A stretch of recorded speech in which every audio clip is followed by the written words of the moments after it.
অবশেষে ৬ বছর পর হতে যাচ্ছে ঢাকা বিশ্ববিদ্যালয় ছাত্র সংসদ বা ডাকসু নির্বাচন। বিকেলে সিনেট ভবনে এই নির্বাচনের তফসিল ঘোষণা করেন চিফ রিটার্নিং কর্মকর্তা অধ্যাপক মোহাম্মদ জসিমউদ্দিন। চূড়ান্ত ভোটার তালিকা প্রকাশ ১১ আগস্ট ২০২৫ সোমবার বিকেল ৪টা পর্যন্ত। মনোনয়নপত্র বিতরণের তারিখ ও সময় ১২ আগস্ট ২০২৫ মঙ্গলবার থেকে ১৮ আগস্ট ২০২৫ সোমবার পর্যন্ত সকাল ১০টা থেকে বিকেল ৪টা পর্যন্ত।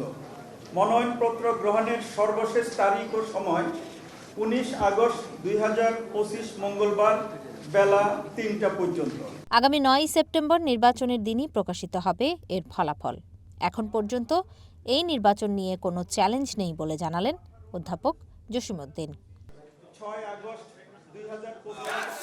চিফ রিটার্নিং কর্মকর্তা আরও জানান, পরিচয়পত্র ও পে স্লিপ দিয়েই কেবল শিক্ষার্থী ভোট দিতে পারবেন। তবে শিক্ষার্থীরা বলছেন, ছাত্র প্রতিনিধি হতে হবে শিক্ষার পরিবেশ বান্ধব, আর এই নেতৃত্বই তাদের কথা তুলে ধরবে প্রশাসনের কাছে। শিক্ষার্থীরা কোনো দলীয় ব্যানার দেখবে না, আসলে ব্যক্তিকে দেখবে, কোন ব্যক্তি আসলে তাদের শিক্ষার্থীদের ম্যান্ডেট নিয়ে কাজ করছে, শিক্ষার্থীদের জন্য কাজ করবে, মানে যাকেই শিক্ষার্থীদের ক্যাপেবল মনে হবে তাকেই কিন্তু তারা নির্বাচন করবে। তো এই ক্ষেত্রে দলীয় ব্যানার আসলে কোনো প্রভাব বিস্তার করবে না। আমরা চাই যে এরকম যেন দখলদারিত্ব রাজনীতি বা এই তো হল দখল, ক্যাম্পাস দখল, এইরকম রাজনীতি যেন কখনো না ফিরে আসুক। এর জন্যই আমাদের আর কি ডাকসুটা চাওয়া।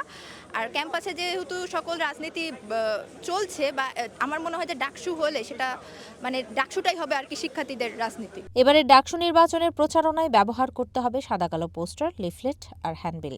পোস্টারে প্রার্থীর ছবি ছাড়া অন্য কোনো প্রতীক ব্যবহার করার উপরও বিধিনিষেধ দেওয়া হয়েছে। ঝুমি রহমান, ওয়ান নিউজ, ঢাকা।